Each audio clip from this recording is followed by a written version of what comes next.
नमस्कार, सप्तधारा न्यूजमध्ये आपले स्वागत आहे। आज गुरुवार दिनांक 18 जानेवारी 2024 न्यूज बुलेटिनमध्ये जाणून घेऊया आजच्या ठळक घडामोडी। वर्णे येथे परमपूज्य श्री काडसिद्धेश्वर स्वामींच्या प्रतिमेची विधिवत प्रतिष्ठापना, अध्यात्म केंद्रातील सभामंडपाचे लोकार्पण। कोरेगाव विधानसभा मतदारसंघातील वर्णे तालुका सातारा येथे परमपूज्य श्री काडसिद्धेश्वर महाराज यांच्या प्रतिमेची प्रतिष्ठापना आणि अध्यात्म केंद्राच्या सभामंडपाचे लोकार्पण कोल्हापूर जिल्ह्यातील श्री सिद्धगिरी मठाचे मठाधिपती परमपूज्य श्री अदृश्य काडसिद्धेश्वर स्वामीजी यांच्या हस्ते झाले। यावेळी प्रकाश नाना कुलकर्णी यांच्यासह आमदार महेश शिंदे व भाजप कराड उत्तर विधानसभा मतदारसंघाचे निवडणूक प्रमुख मनोजदादा घोरपडे यांच्यासह मान्यवरांची प्रमुख उपस्थिती यावेळी होती। वर्णे येथे श्री अदृश्य काडसिद्धेश्वर स्वामी यांचे ग्रामस्थ व भाविकांनी जोरदार स्वागत केले। परमपूज्य श्री काडसिद्धेश्वर महाराज स्वामीजी यांच्या प्रतिमेची भव्य मिरवणूक काढण्यात आली। तदनंतर त्याची विधिवत प्रतिष्ठापना करण्यात आली। अदृश्य काडसिद्धेश्वर स्वामी यांचे यावेळी प्रवचन झाले। आमदार महेश शिंदे यांच्या स्थानिक विकास निधीतून मंजूर करण्यात आलेल्या अध्यात्म केंद्रातील सभामंडपाचे लोकार्पण यावेळी करण्यात आले। आमदार महेश शिंदे व मनोजदादा घोरपडे यांनी ग्रामस्थ व भाविकांशी संवाद साधला। कोरेगावच्या विकास प्रक्रियेत अडथळा आणणाऱ्या राष्ट्रवादीचे पदाधिकारी रमेश उबाळे यांच्यावर कारवाई करा। नगराध्यक्ष उपनगराध्यक्ष यांच्यासह नगरसेवकांची जिल्हा प्रशासनाकडे मागणी। कोरेगाव शहरात कधी नव्हे एवढ्या प्रमाणात सर्वसामान्य लोकांना अभिप्रेत असलेली विकास कामे सुरू आहेत। सर्वसामान्य जनता हीच विकास कामाबद्दलची क्वालिटी कंट्रोलची भूमिका बजावत असताना राष्ट्रवादी काँग्रेस पक्षाच्या सामाजिक न्याय विभागाचे जिल्हाध्यक्ष रमेश उबाळे हे विशिष्ट हेतूने आणि व्यक्ती द्वेषातून कोरेगाव नगरपंचायतीची बदनामी करण्याचा प्रयत्न करत आहेत। कोरेगाव शहराची नाहक बदनामी करणाऱ्यांवर कठोर कारवाई करावी अशी मागणी नगराध्यक्षा दीपाली महेश बर्गे व उपनगराध्यक्ष सुनीलदादा बर्गे यांच्यासह 13 नगरसेवक व नगरसेविकांनी जिल्हा प्रशासनाकडे केली आहे।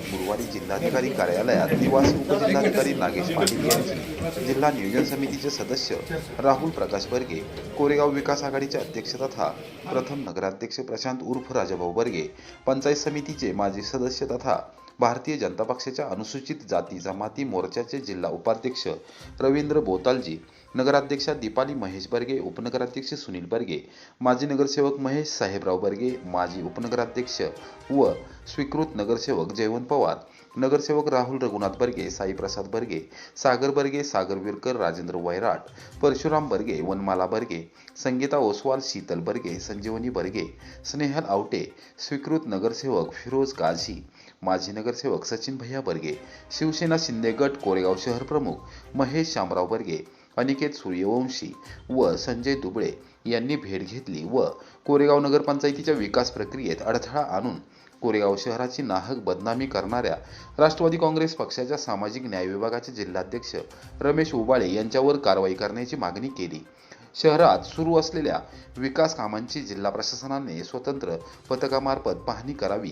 विकास कामांमध्ये चुकीचे काही आढळल्यास योग्य ती कारवाई करावी। मात्र अनेक वर्षात कोरेगाव शहरात झाली नव्हती एवढी मोठ्या प्रमाणावर विकास कामे सुरू असल्याने यामध्ये चुकीचे काही निदर्शनास न आल्यास रमेश उबाळे यांच्यावर कडक कारवाई करण्याचे आदेश संबंधित यंत्रणेला द्यावेत। त्याचबरोबर कोरेगाव नगरपंचायतीची आणि संपूर्ण शहराची नाहक बदनामी थांबवण्यासाठी संबंधितांवर तात्काळ कार्यवाही करावी अशी मागणी या निवेदनात करण्यात आली आहे। इलेक्शन चालू होतं त्या कालावधीमध्ये त्यांनी अनधिकृत अशी कोणती प्रशासकीय मान्यता टीएस न घेता अनधिकृत अशी डायरेक्ट कामं केली। त्याचंही बिल निघावं ह्यासाठी सीओ मॅडमवर वारंवार त्यांचा दबाव होता आणि त्या दबावाला मॅडम बळी पडल्या नाहीत म्हणून त्यांनी मुद्दामून ह्या पद्धतीने ब्लॅकमेल करण्याचा उद्देश त्यांचा खरा बोलवता त्यांनी तर तुम्हाला माहीत आहे। ज्या आंदोलनाला जे काही लोक ठराविक बसले त्यांना सुद्धा एका ऑफिसवरून वारंवार फोन करून आंदोलनात सामील होण्यासाठी सांगितलं जात होतं। कुणी उत्स्फूर्तपणे तिथं जायला मागत नाही। राष्ट्रवादीचीच लोक तिथं फक्त त्या ठिकाणी दिसत आहेत। खरं तर कोरेगाव शहरात जर प्रशासन चुकीचं काम करत असेल तर आम्हाला सगळ्यांना जनतेने निवडून दिलंय, आम्ही त्या भूमिका पार पाडायला खूप सक्षम आहोत। सीओ मॅडम चुकत असतील तर त्यांना चुकीचं आम्ही ठरवू शकतो आणि खरंच त्या बरोबर असतील तर त्यांच्या पाठीशी उभं राहण्याची भूमिका आम्ही ह्या ठिकाणी ठेवू शकतो। म्हणून आम्ही जो रमेश उबाळे त्यांच्या विरोधात तक्रार अर्ज दिलेला आहे आणि इथून पुढच्या काळात सुद्धा त्यांनी कोणत्याही पद्धतीनं कोरेगाव शहराला आज तागायत एक इतिहास आहे की कोरेगाव शहरात असं कधीही घडलेलं नव्हतं की अशा पद्धतीने नाहक बदनामी करण्याचा प्रयत्न केला जातो खोट्या पद्धतीने. म्हणून आजपासून तुम्हाला निश्चितपणे सांगेन की त्यांच्या कोणत्याही दबावाला आम्ही बळी न पडता चांगल्या पद्धतीने इथून पुढच्या काळात पण काम करत राहू. सातारा सहकारी ऊसतोडणी वाहतूक संस्थेचे संचालक अजय बापू कदम यांचा राष्ट्रवादी काँग्रेस पक्षाच्या दोन्ही गटांच्या वतीने कोरेगावात सत्कार. किसनवीर नगर भुईंज येथील सातारा सहकारी औद्योगिक ऊसतोडणी व वाहतूक संस्थेच्या संचालकपदी कोरेगाव तालुक्यातील ज्येष्ठ नेते अजय बापू कदम यांची बिनविरोध निवड झाल्याबद्दल राष्ट्रवादी काँग्रेस पक्षाच्या खासदार शरद पवार गट आणि उपमुख्यमंत्री नामदार अजितदादा पवार गट यांनी संयुक्तरित्या कोरेगाव बाजार समितीच्या सभागृहात त्यांचा गुरुवारी दुपारी 4 वाजता विशेष सत्कार केला. अजय बापू कदम हे बाजार समितीचे माजी सभापती असून सातारा जिल्हा मध्यवर्ती सहकारी बँकेचे चेअरमन नितीन काका लक्ष्मणराव पाटील यांचे निकटवर्तीय म्हणून ओळखले जातात. त्याचबरोबर माजी मंत्री आमदार शशिकांत शिंदे यांचे कट्टर समर्थक म्हणून त्यांचा नावलौकिक आहे. राष्ट्रवादी काँग्रेस पक्षाच्या दोन्ही गटांमध्ये आपले सहकारी मित्र असलेल्या अजय बापू कदम यांची संचालकपदी निवड झाल्याचे समजल्यानंतर राष्ट्रवादी काँग्रेस पक्षातील दोन्ही गटांच्या वतीने त्यांचा सत्कार करण्यात आला.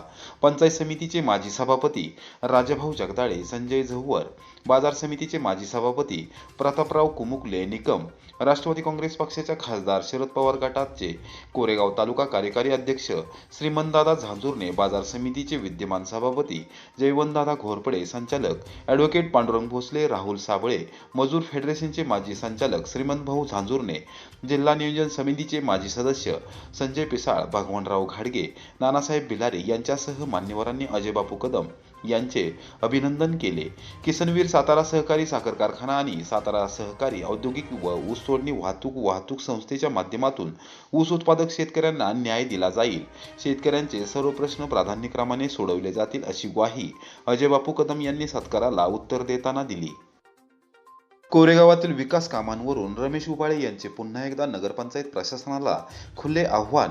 मी दोषी आढळल्यास माझ्यावर खुशाल गुन्हा दाखल करा, पण मुख्याधिकारी दोषी आढळल्यास त्यांना तात्काळ निलंबित करा, केली मागणी. कोरेगाव शहरात सर्वसामान्य जनतेला अभिप्रेत असा विकास व्हावा याबद्दल कोणाचे दुमत असण्याचे काहीच कारण नाही. मात्र विकास कामांच्या आडून कोणी गैरप्रकार करत असतील तर ते कदापि खपवून घेतले जाणार नाहीत. भारतीय घटनेने शिल्पकार भारतरत्न डॉक्टर बाबासाहेब आंबेडकर यांच्या संविधानाचे मी वाचन केले आहे.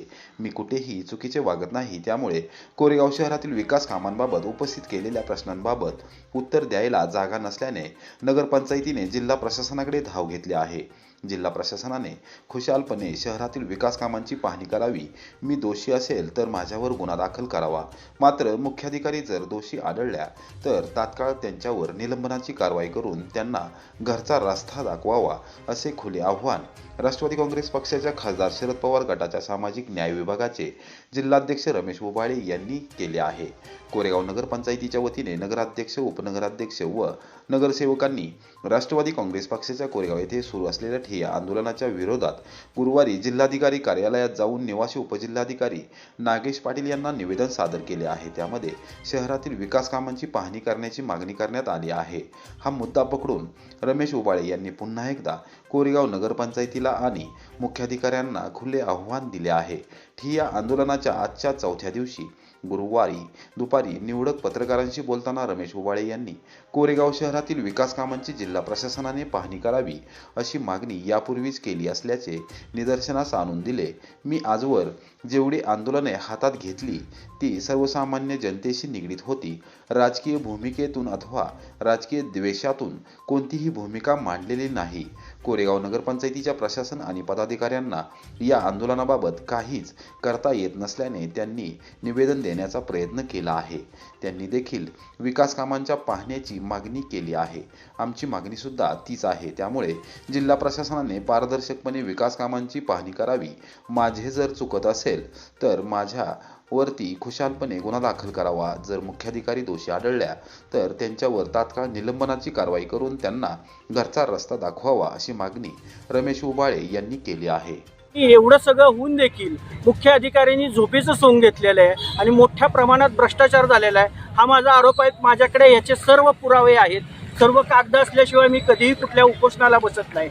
आणि आज मला असं समजलं की माझ्या विरोधात काही 14 नगरसेवक कलेक्टर साहेबांना निवेदन देण्याकरता गेलेले आहेत आणि त्याच्यात असा उल्लेख केलेला आहे की रमेश उबाळे अधिकाऱ्यांना धमकवतो आणि काय करतो. जर रमेश उबाळे असं काही करत असेल तर माझ्यावरती रितसर कायदेशीर गुन्हा दाखल व्हावा आणि दबाव तंत्र आणून फक्त मागासवर्गीय समाजाचा एक मुलगा असा प्रश्न घेऊन इथं आंदोलनासाठी बसलेला आहे आणि तुम्हाला आता सूचना की नक्की करायचं कसं, याला थांबवायचं कसं आणि यासाठी तुम्ही हे सगळं षडयंत्र करून खोटे आरोप करून खोटं आज निवेदन दिलेलं आहे. मी बाबासाहेबांचं संविधान मानतो. जर मी चुकत असेल तर माझ्यावरती 100% गुन्हा दाखल करावा आणि मॅडम जर दोषी सापडल्या तर त्यांना तात्काळ निलंबित करून घरचा रस्ता दाखवा. एवढंच मी माध्यमांद्वारे या ठिकाणी सांगू इच्छितो.